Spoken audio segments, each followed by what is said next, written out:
Hello friends, welcome to my class. आज मैं आपके लेके आई हूँ क्लास 11th के लिए चैप्टर 4 केमिकल बॉन्डिंग से एक न्यू टॉपिक जो काफ़ी इंपॉर्टेंट और कंफ्यूजिंग है। तो आज हम डिस्कस करेंगे formal charge on an atom in a polyatomic molecule और आयन। किसी भी पॉलीएटॉमिक मॉलिक्यूल मीन्स मॉलिक्यूल जो होते हैं वो एटम से बड़े होते हैं, एटम्स को मिला के हमारे मॉलिक्यूल बनते हैं। तो पॉलीएटॉमिक यानी कि एक ऐसा मॉलिक्यूल जिसमें मोर देन वन एटम हो उसको कहते हैं पॉलीएटॉमिक। सपोज CO2, तो इसमें कितने एटम है? एक कार्बन है, दो ऑक्सीजन है। तो एक से ज़्यादा एटम है तो वो पॉलीएटॉमिक कहलाएगा और उससे क्या बनेगा? मॉलिक्यूल बनेगा। तो आज हम फॉर्मल चार्ज को डिस्कस करने वाले हैं। What is formal charge? अब फॉर्मल चार्ज क्या होता है? In simple way, formal charge किसी भी मॉलिक्यूल में प्रेजेंट एटम के ऊपर जो असाइंड चार्ज होता है उसी को हम कहते हैं फॉर्मल चार्ज। यानी कि जो भी हम रिप्रेजेंट करते हैं चार्ज को प्लस साइन या माइनस से, उसी को हम कहेंगे फॉर्मल चार्ज। ये रियल चार्ज नहीं होता बल्कि एक हाइपोथेटिकल चार्ज होता है। और कब आता है एटम्स के ऊपर? जब हम किसी पॉलीएटॉमिक मॉलिक्यूल में एटम्स के बीच में इलेक्ट्रॉन को बॉन्ड्स में क्या करते हैं? इवनली रिडिस्ट्रीब्यूट करते हैं। इसको डिफाइन कर लेते हैं। Formal charge is the charge assigned to an atom in a molecule. किसी भी पॉलीएटॉमिक मॉलिक्यूल में प्रेजेंट एटम के ऊपर जो चार्ज असाइन होता है उसी असाइन चार्ज को हम क्या कहते हैं? फॉर्मल चार्ज कहते हैं। It is the hypothetical charge. ये रियल नहीं होता, केवल हाइपोथेटिकल है यानी कि काल्पनिक है। The atom would have if we could redistribute the electrons in the bonds evenly between the atoms. जब हम पॉलीएटॉमिक मॉलिक्यूल में प्रेजेंट एटम के बीच बॉन्ड्स में इलेक्ट्रॉन्स को इवनली क्या करते हैं? रिडिस्ट्रीब्यूट करते हैं। इलेक्ट्रॉनिक रिडिस्ट्रीब्यूशन में एटम्स के ऊपर पॉलीएटॉमिक मॉलिक्यूल में पॉजिटिव और निगेटिव चार्ज क्या होते हैं? शो होते हैं। तो इसी पॉजिटिव या निगेटिव चार्ज को हम कहेंगे फॉर्मल चार्ज। ये हाइपोथेटिकल चार्ज है, ना कि रियल चार्ज। तो ये तो थी इसकी डेफिनेशन। अब हम बात करते हैं कि इसको कैलकुलेट कैसे करते हैं। तो मैथमेटिकली इसको कैलकुलेट करना आना चाहिए। काफ़ी टाइम्स पूछा भी जाता है ये फॉर्मल चार्ज को कैलकुलेट कैसे करेंगे किसी भी मॉलिक्यूल में प्रेजेंट एटम के लिए। तो विद एग्जांपल हम इसको यहाँ पे डिस्कस करेंगे। तो इसको कैलकुलेट करने का जो फॉर्मूला है वो है formal charge on an atom. किसी मॉलिक्यूल में एटम के ऊपर प्रेजेंट जो फॉर्मल चार्ज होगा वो इक्वल होगा किसके? Total number of valence electrons in the free atom. जिस एटम की हम बात कर रहे हैं या जिस एटम के लिए हम मॉलिक्यूल में फॉर्मल चार्ज को कैलकुलेट कर रहे हैं उस फ्री एटम में टोटल कितने वैलेंसी इलेक्ट्रॉन हैं उनके number, minus total number of loan pair electrons. उसमें कितने लोन पेयर या फिर हम कहेंगे नॉन बॉन्डिंग इलेक्ट्रॉन प्रेजेंट हैं उस एटम के ऊपर, minus half total number of bonding electrons. और जितने नंबर ऑफ बॉन्ड्स होंगे, हमें नंबर ऑफ बॉन्ड्स नहीं बल्कि बॉन्ड में प्रेजेंट इलेक्ट्रॉन्स के नंबर को यहाँ पे लेना है। तो जितने बॉन्ड्स होंगे उसको इंटू 2 कर देंगे, क्योंकि हर एक बॉन्ड में कितने इलेक्ट्रॉन्स होते हैं? 2 इलेक्ट्रॉन। तो जितने नंबर ऑफ बॉन्ड होंगे उसको इंटू कर देंगे 2 से, तो उसमें प्रेजेंट इलेक्ट्रॉन्स के नंबर हमें ऑब्टेन हो जाएंगे। तो ये तो था इसका फॉर्मूला। इसको इन शॉर्ट अगर हम रिप्रेजेंट करें, F C equal to valence electrons minus lone pair electrons minus bonding electron upon 2। तो जो हाफ था 1/2 उसको मैं बॉन्डिंग इलेक्ट्रॉन अपॉन 2 यहाँ पे लिख सकती हूँ। तो इसको अगर हम यहाँ से इलेक्ट्रॉन से हटा दें तो और शॉर्ट फॉर्म में हम इसको रिप्रेजेंट कर सकते हैं F C equal to V minus L P minus B upon 2, where V equal to where Fc equal to formal charge, V indicates valence electrons of the atom minus lone pair electrons minus bonding electron upon 2। तो काफी simple इसका formula है। तो इसको calculate कैसे करते हैं अब देखते हैं हम इसका एग्जाम्पल में। हम यहाँ पे एक पॉलीएटॉमिक मॉलिक्यूल ले लेते हैं जिसमें मोर देन वन एटम होंगे और उसके ईच एटम पे हम फॉर्मल चार्ज को कैलकुलेट करेंगे। देन हम इसका सिग्निफिकेंस देखेंगे। तो एग्जाम्पल में मैंने यहाँ पे लिया है ओजोन मॉलिक्यूल। ओजोन जो है ऑक्सीजन का एलोट्रॉप है। तो ओजोन का फॉर्मूला होता है O3। तो ऑक्सीजन के कितने एटम ओजोन मॉलिक्यूल में प्रेजेंट होंगे? 3 atoms. So Lewis structure of O3 can be expressed as, अगर हम ओजोन के स्ट्रक्चर को रिप्रेजेंट करें, लुईस स्ट्रक्चर को, तो इस तरीके से इसको रिप्रेजेंट करेंगे। तो एक होगा सेंटर में ऑक्सीजन एटम और 2 होंगे surrounding atom. We know that oxygen की वैलेंसी जो होती है वो 2 होती है, यानी कि ऑक्सीजन 2 से ज़्यादा बॉन्ड नहीं बना सकता है। अगर अपना लोन पेयर डोनेट करे तब वो क्या कर सकता है, एक और बॉन्ड फॉर्म कर सकता है। तो ऑक्सीजन का जो एटॉमिक नंबर होता है, जेड, वो होता है 8। तो 8 को अगर हम कन्फिगरेट करेंगे तो 2 6, तो इसके आउटर मोस्ट सेल में 6 इलेक्ट्रॉन है। तो ऑक्सीजन के वैलेंस सेल में कितने इलेक्ट्रॉन्स होंगे? तो इसके वैलेंस सेल में इलेक्ट्रॉन होंगे टोटल नंबर 6। अब चाहे वो सेंट्रल ऑक्सीजन एटम हो या सराउंडिंग ऑक्सीजन एटम हो, तो सब में वैलेंस सेल इलेक्ट्रॉन कितने होंगे? 6।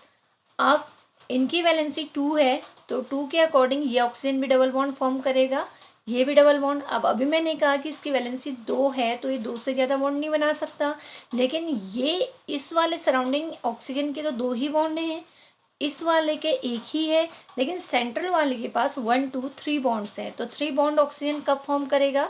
जब अपना लोन पेयर डोनेट करेगा। तो यहाँ पे ऑक्सीजन के तीनों ऑक्सीजन एटम के वैलेंस सेल में 6 इलेक्ट्रॉन है।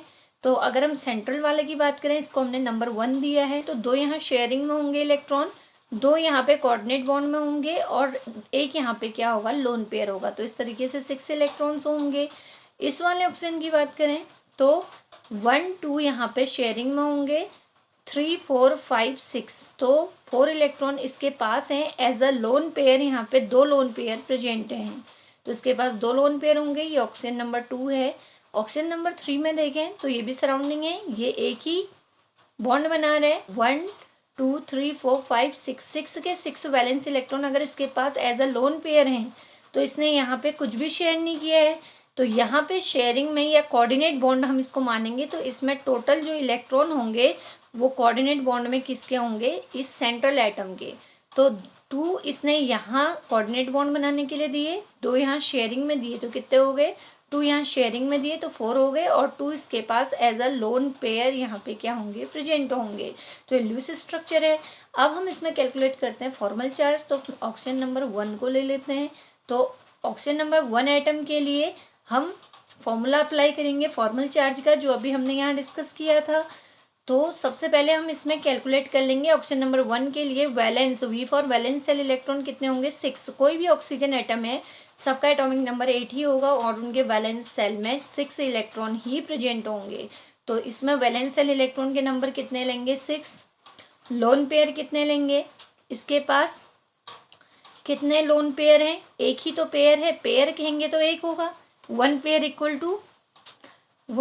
Equal to 2 electrons. तो अगर लोन पेयर एक है तो इलेक्ट्रॉन कितने होंगे? 2। तो लोन पेयर में 2 इलेक्ट्रॉन्स आएंगे और पेयर कितना होगा? 1।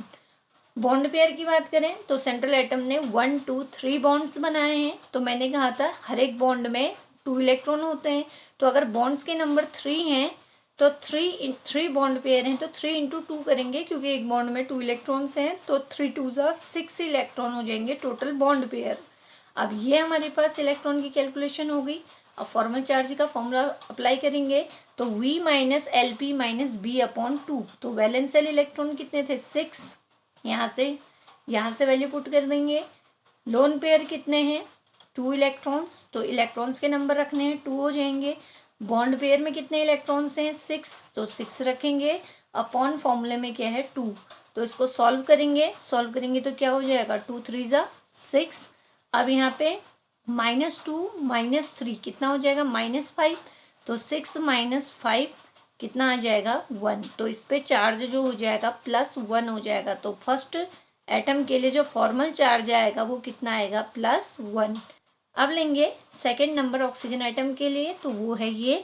तो इसी को हमने चेक करना है। तो सबसे पहले वैलेंस इलेक्ट्रॉन, इसका भी एटॉमिक नंबर 8 होगा। वैलेंस सेल में 6 इलेक्ट्रॉन होंगे, तो 6 लिख देंगे। लोन पेयर काउंट कीजिए, 1 2 3 4। इलेक्ट्रॉन तो 4 हैं, लेकिन पेयर कितने हैं? 2। तो लोन पेयर 2 हो गए। और इलेक्ट्रॉन्स की बात करें तो 4 इलेक्ट्रॉन हो जाएंगे लोन पेयर इलेक्ट्रॉन, क्योंकि 2 पेयर हैं तो टोटल इलेक्ट्रॉन हो जाएंगे 4। अब है बी, अब है बॉन्ड पेयर। तो कितने बॉन्ड बना रहे हैं सेकंड नंबर का एटम? 1 2, केवल 2 ही तो बॉन्ड बना रहे हैं। तो 2 अगर बॉन्ड पेयर हैं तो इलेक्ट्रॉन कितने होंगे? इंटू 2 कर देंगे, तो 2 2 ज़ा 4 इलेक्ट्रॉन्स हो जाएंगे, क्योंकि ईच बॉन्ड कंटेनिंग 2 इलेक्ट्रॉन्स। तो 4 इलेक्ट्रॉन हो जाएंगे। फॉर्मूले में पुट करेंगे, तो formal charge equal to valence shell electron 6 हो जाएगा, माइनस लोन पेयर इलेक्ट्रॉन्स 4 हो जाएंगे, minus bond pair electrons 4 upon क्या कर देंगे 2, क्योंकि ये फॉर्मूले में ही है 1/2। तो इसको भी सॉल्व करेंगे तो यहाँ पे 2 2 ज़ा 4 हो जाएगा, -4 -2 -6 हो जाएगा। तो 6 -6 क्या हो जाएगा 0। तो इस पे कितना फॉर्मल चार्ज है 0। तो सेकेंड एटम पे जो फॉर्मल चार्ज आएगा वो क्या आएगा 0। तो ये हो जाएगा। अब लेते हैं लास्ट एटम। थर्ड एटम की बात करें तो ये ओजोन का थर्ड एटम है। इसमें भी हम वैलेंस इलेक्ट्रॉन तो 6 ही होंगे क्योंकि एटॉमिक नंबर सेम है। लोन पेयर यहाँ पे काउंट कीजिए 1 2 3 पेयर हैं, लेकिन इलेक्ट्रॉन कितने हैं 1 2 3 4 5 6, 3 लोन पेयर्स हो गए और इलेक्ट्रॉन्स के नंबर कितने हो जाएंगे 6। थर्ड नंबर के ऑक्सीजन एटम ने कितने साइड बॉन्ड बनाया है केवल 1, तो एक ही बॉन्ड ये बना रहे हैं, तो एक बॉन्ड पेयर होगा। लेकिन हर एक बॉन्ड में 2 इलेक्ट्रॉन होते तो एक बॉन्ड में कितने इलेक्ट्रॉन प्रेजेंट होंगे 2। तो अप्लाई करेंगे formula, formal charge equal to valence electron minus lone pair electrons, हमें इलेक्ट्रॉन्स के नंबर रखने हैं ना कि पेयर, तो इलेक्ट्रॉन है 6 माइनस बॉन्ड पेयर इलेक्ट्रॉन कितने हैं 2, 2/2 हो जाएगा। 2 से 2 कैंसिल आउट हो जाएगा 1 टाइम्स, तो 2 1 जा 2 और यहाँ पे 6 से 6 कैंसिल आउट क्योंकि ये +6 एक -6 है, तो -1 यहाँ पे बचेगा, तो रिमेनिंग होगा -1। तो फॉर्मल चार्ज कितना आ जाएगा ऑक्सीजन एटम पे थर्ड नंबर के -1।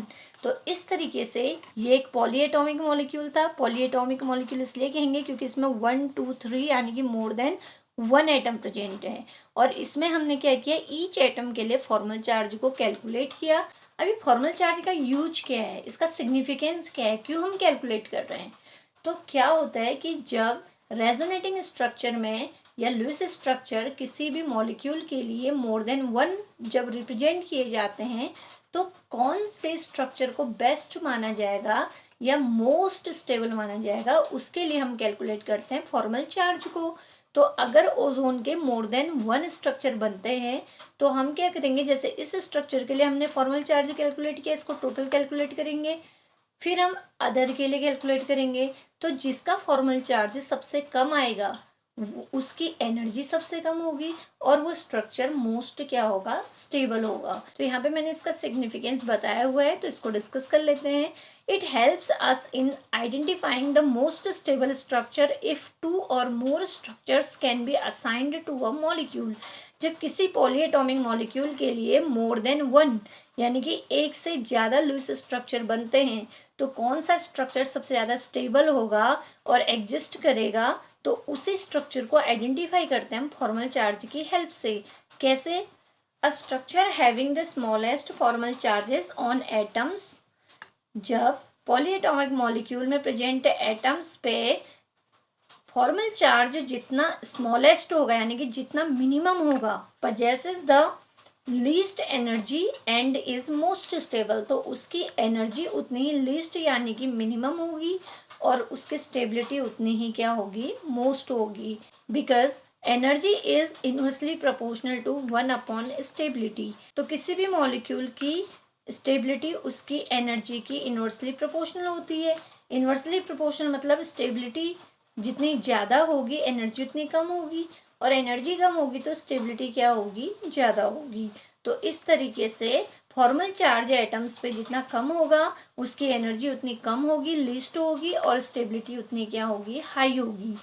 तो ये था formal charge with example and with significance. I hope आपको ये टॉपिक अच्छे समझ आ गया होगा। अगर इससे रिलेटेड आपको कोई भी डाउट हो तो प्लीज़ आप मुझे कमेंट कीजिएगा।